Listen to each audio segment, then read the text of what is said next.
C'est comme une gaieté, comme un sourire, quelque chose dans la voix qui paraît nous dire bien, qui nous fait sentir étrangement bien.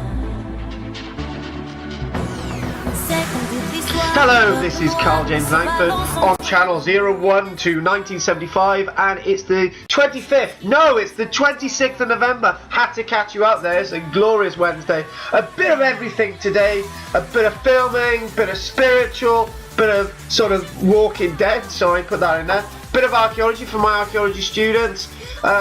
Yeah, few updates on stuff, lots going on today. So this is my video log. Welcome everybody who haven't seen one of my video logs before, and please subscribe to my channel. I will be awfully in your debt and your appreciation if you subscribe to my channel. Everyone who subscribes to my channel gets their a number put in a hat, and they might be able to win a copy of my book, The Romans in the Vale of Gomorrah. So let's go on without further ado. I took my students today on a walk, my Sully students. There were 10 of them, yes, 10 of them today on a wintry day, brilliant. Took 10 of them to the Iron Age hill fort of Dinas Powys, but first we stopped off at that Dinas Powys castle. We couldn't get up there because there was too many, and I was just pointing it out. Anyway, Linda turned up. She couldn't be bothered to car share, so she decided to take her own car. Pain in the backside, Linda. Peter, you know what I'm talking about. Anyway, but no, Linda's a lovely woman. I'm pleased that she turned up. Very pleased. And then hopefully Linda will be doing a bit of dowsing with me when I give my walk to the university students at Lampeter with Ellie in February, where we go to Tinkerswood Burial Chamber and St. Lyndon. So I'll take Linda with us, and she can do a bit of a dowsing and she can show everybody, and that'll be really brilliant. We went to the hill fort at Dinas Powys, and the hill fort at Dinas Powys is important to archaeology because it was excavated by Leslie Alcock in the 1950s. And when he excavated it in the 1950s, he thought he was going to find a bog-standing hill fort. There's loads in the area, loads of coastal ones, loads of landward ones. There's that big hill fort at Cairo that's been recently excavated. So basically, when excavation was going on, he thought, right, you're going to find the hill fort. No, he found some amazing information. He found evidence of that period that was known then in the 1950s as a dark age. We don't call it dark age in archaeology, we call it the early medieval period.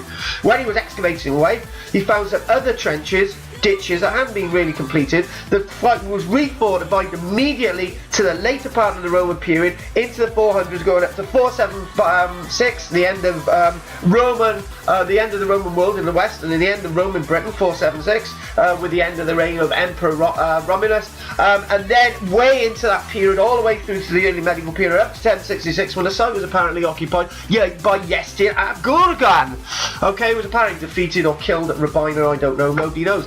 But then he refortified the site, another site, Dinas Powys Castle. That's the link. But as we're looking at the end of the Roman period, it's likely, I believe personally, that the owners of the Roman villa at Ely moved to this site because it was an ancestral site, and refortified it, and then continued on all the way through to the early medieval period to the time of the Normans coming in Wales, and that was it. And maybe they were directly descended to Yestin ap Gorgan. They were native Britons who took on Roman ways, therefore they were Roman, and they were building their Roman villa in a Romanized way at Ely. But maybe they come from the Dandoch Roman villa, because the ones from Ely Roman villa may have actually gone to Cairo and reoccupied that. We don't have that evidence really yet, so I'm still saying Ely, they moved to more of a secure site that they felt happy with, because there's a bit of a turmoil at the end of the Roman period, going into that sort of latter part of Roman Britain, all the way through to 476, bit of insecurity, bit of lesser trade. There was still, the fort of Cardiff was still garrisoned in about 410, 415, 420, okay, but they had military support, but they were gradually moving to the site. Obviously they felt secure and all the rest of it. They found important amphora that had been imported in from the continent, okay, so that's major evidence. Glassware as well from Rhine at this site in this period of complete darkness, it was believed, in the 1950s. It was a major site at Dinas Powys for archaeological evidence, and obviously we've got settlement evidence, we've got smelting, we've got various potteries, we've got early stuff from the Iron Age. Brilliant, excellent stuff. So I took my students up there. Good old Babs was there. Love you, Babs, lots. I just saw an image of you, Babs, in preparing a lecture for Friday, which will include the Ely site, which will include this site at Dinas Powys. Robert, and I saw a photograph of you excavating Landock, and John Way. Hey. So John was there, and Jim, and Glenn, and New Woman, Jeanette, and Angela. Yeah, it was brilliant walk. I really liked it, and yeah, and that was it. So that's the archaeology in here today. What else? Right, I've been doing some more film work with working with a very talented. I believe he's going to go very, very far. He'll leave me behind. The Tom Savory, and I know he watches these videos now. I'm trying to give him all the encouragement in the world. He's starting up acting courses in January. He's going to go very far. Watch this space. Did another piece of work with him on Monday, filmed by Robert. In the moment, okay, because they get me in the moment to do these things. I was going to the workshop to help out and give him a bit of advice. So we filmed a little piece called The Mole Men. And then we did another piece as well, which hopefully Rod will be editing. But The Mole Men was absolutely a weird piece of work because there was no communication for about 5 minutes. And I worked with Tom, and he's really good. He just works in the moment, and that's what I like. He clicks in, works into the moment. It's taken me a while to get that, but Tom can just do it just like that, which is brilliant. So good piece of work, Rob. Mole Men, watch it on YouTube. I'll put a bit of a link there. Make sure link. You've got to put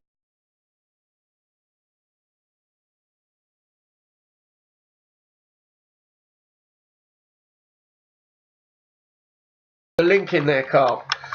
Good to see that I'm back working with Rob on various different things. Rob, get Dr. Karl-James Langford out there because people want to watch it. Rob, watch it. Dr. Karl-James Langford, we want to watch it. Right. Hopefully, let's big this up. OJ projections, Jake and Owen. No rush for the Skellig piece, but I'm really excited and looking forward to seeing it in the next week, next 2 weeks, next 3 weeks, whenever it comes out. It looks absolutely blooming awesome. Okay, filming looks good. The trailer into it looks good. Whatever, just take your time, and when it gets out there, really looking forward to it. Okay, and Louis Heineman will probably want to mention. Keep doing your work, Louis. Keep doing your work, Jake. Did you do that video log, Jake? I haven't seen it. Come on, get it out there. Video logs supposed to be daily things like I do. And Walking Dead. Oh my God. Oh no. Walking Dead has really captured me over the past few days. I'm on episode 12 of season 4. I'm going to be getting on to season 5 soon, and by the time I watch season 5, season 6 will be out. But anyway, oh my God, the fellowship is in 5 groups. It's spread out. And when is Carl? When is Rick gonna get to the rest of them? You know, when we're gonna find Meg? You know, all these other things. There's loads going on in it, and yeah, I don't know what's going on. So that's good. I love The Walking Dead. I know I got a couple of Walking Dead followers now, so that's why I mentioned it. And finally, for Daz and my Irish friend, who I met on a train a couple of weeks back, I think he's right. Mabon, the goddess Mabon, in the form of a fox that visited me when I was doing the Ealing production 6-7 weeks ago, when I was sleeping in the park because I couldn't get to my accommodation. This fox visited me, right? She looked me in the face and woke me up, okay? And I thought it was a dream. I went to sleep, and then she ripped a piece of clothing off me to go off with it. And my God, this is a beautiful, beautiful fox. Absolutely amazing. And maybe the fox itself is just saying, keep going, Carl. You're doing the right thing. Just keep going there. Keep going there. And I've got to have this belief. The belief is there. Okay. So thanks for that. And obviously, talking to my Irish friend, he's got some ideas up his sleeve. I can't mention them or whatever, but it would be great to work with you, my Irish friend. And hopefully you watch this video. And finally, the Sisters of Mersey. I spoke to them on the phone again in the evening. Okay, so that was good. And thanks for watching, everybody. This has been an absolutely awesome video log. Loads of energy. Get out there and share. Subscribe to my channel and watch more, man. Go for it. And watch out for OJ Productions. Watch out for our friend Tom, other work, The Walking Dead, and all the rest of it. Keep going there. And thanks for all the support from my archaeology students. Thank you very much. Keep watching, babes.